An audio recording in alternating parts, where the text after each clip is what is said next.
Ini Trisakti 1998. Pada tahun 1998 di Indonesia sedang terjadi krisis ekonomi yang sangat parah. Di Indonesia waktu itu dipimpin oleh Pak Soeharto. Pada bulan Mei 1998, Pak Soeharto kembali terpilih menjadi Presiden Republik Indonesia. Di situ mahasiswa mulai turun ke jalan. Pada setiap aksi mahasiswa selalu dikawal ketat oleh para anggota. Karena banyaknya mahasiswa yang turun ke jalan dan banyaknya anggota yang mengawal ketat, terjadi gesekan antara mahasiswa dan polisi yang mengakibatkan banyaknya jatuhnya korban dari pihak mahasiswa. Setelah mahasiswa berjuang sangat lama, akhirnya Pak Soeharto dalam pidatonya mengumumkan bahwa dia turun jabatan dari presiden. Disitulah puncak di mana mahasiswa berhasil menurunkan Presiden Pak Soeharto. Tujuan dari film Trisakti 1998 ini untuk menunjukkan bahwa jejak kelam dari tragedi Trisakti 1998 untuk menunjukkan film ini kepada kaula-kaula muda pada. Jadi film berjudul Gerakan Mahasiswa Indonesia ini adalah film dokumenter yang menceritakan tentang tragedi Trisakti di tahun 1998 dan tragedi Jembatan Semanggi di tahun 1998. Film itu dipersembahkan oleh Jakarta Media Syndication dan sutradarai oleh Tino Sarungalo. Jadi tragedi Trisakti itu adalah peristiwa penembakan terhadap mahasiswa pada saat demonstrasi menuntut Soeharto turun dari jabatannya. Dan kejadian ini menewaskan beberapa mahasiswa Universitas Trisakti di Jakarta. Kalau tragedi Jembatan Semanggi itu peristiwa protes masyarakat terhadap pelaksanaan agenda sidang istimewa MPR yang mengakibatkan tewasnya warga sipil. Film ini juga menjuarai Asia Pacific Festival Film karena film dokumenter ini film lama dan dari spesifikasi kamera pun untuk pengambilan gambar belum tentu jernih. Jadi cuma bisa menampilkan gambar apa adanya, tetapi tercatat menjadi sejarah yang takkan pernah dilupakan oleh para mahasiswa.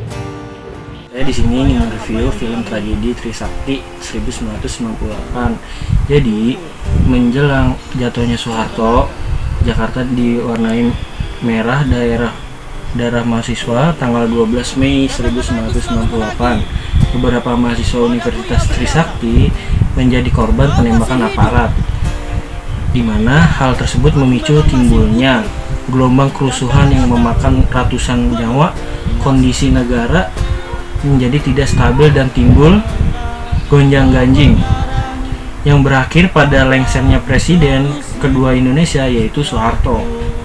Setelah Soeharto lengser, ia digantikan oleh Haji Habibie.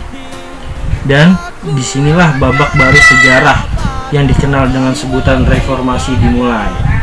Namun, Habibie saat itu menggantikan Soeharto untuk menjadi Presiden Republik Indonesia, dianggap sebagai kroni dari Orde Baru. Jadi film ini menggambarkan terjadinya kerusuhan di tahun 1998. Karena pada saat itu terjadi krisis ekonomi besar-besaran yang terjadi di negara Asia.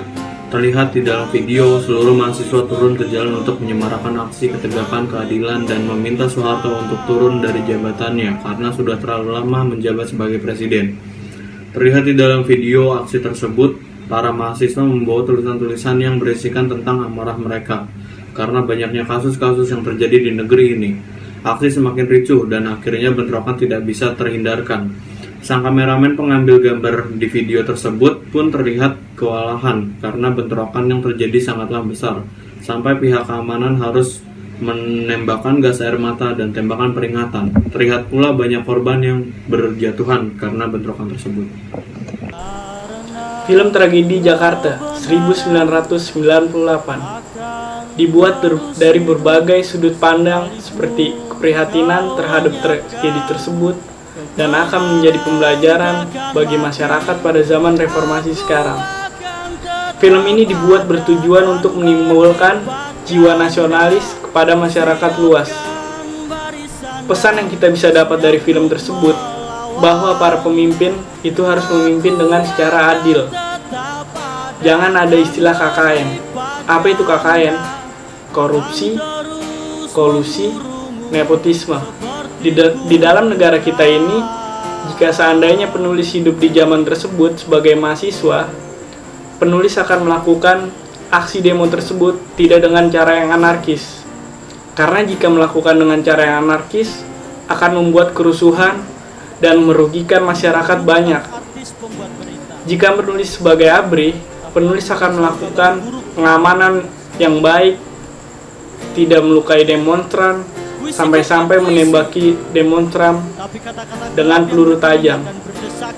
Jika penulis sebagai seorang yang duduk di pemerintahan, penulis akan memimpin negara ini dengan baik, adil, jujur, dan tidak ada istilah KKN di dalam negara Indonesia ini.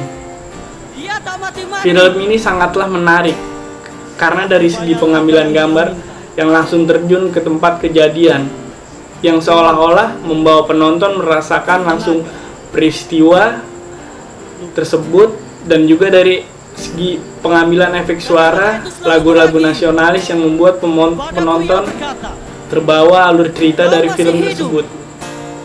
Bahasa dari segi gambar film dokumenter yang pernah menjuarai Asia Pacific Film Festival ini terbilang sangatlah bagus karena mudah untuk dimengerti, tapi pernyataan dari narasumber yang ada kurang jelas dan mendalam terhadap tema, karena pembuat film hanya menyorot pada sudut pandang mahasiswa, sedangkan ia tak menampilkan sudut pandang dari aparat militer yang ada saat itu.